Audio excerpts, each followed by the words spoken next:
Hey everybody, Gabriel here at the Waukegan Public Library with another episode of the Ray Bradbury Miniature Showcase series where I show off some of the cool stuff that we have in our Ray Bradbury collection, which he donated to us at his passing. Today I have two space-themed books for you, two very cool ones to go along with the space-themed writing contest that we had at the library last month.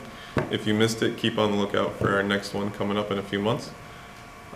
This is S's for Space by Ray Bradbury, which is a collection of short stories in the science fiction genre, most of them having to do with space, which is hinted by the name. But it was originally published in 1966. This is not the original, this is a collector's edition that was released in 2005.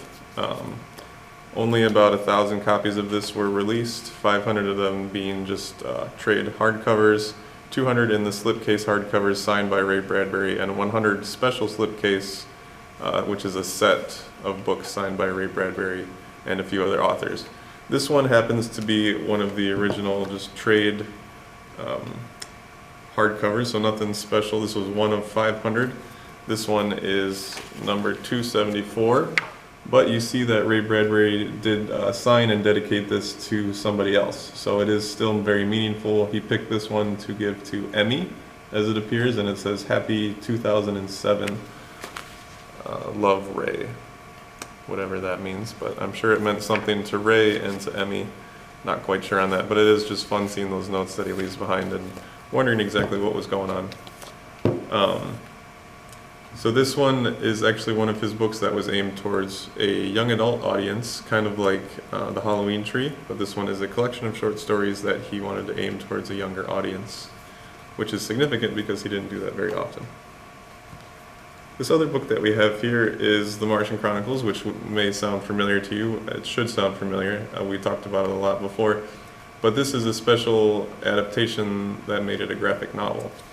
Ray Bradbury allowed this to happen with a few of his books, including Fahrenheit 451.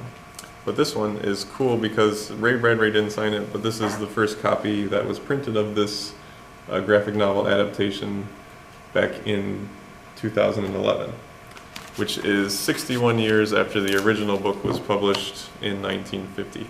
So it's kind of cool to see the evolution of his books and just how prevalent they stay for such a long time. Written back in the 40s and 50s, a lot of his books are still prevalent and used today in many instances.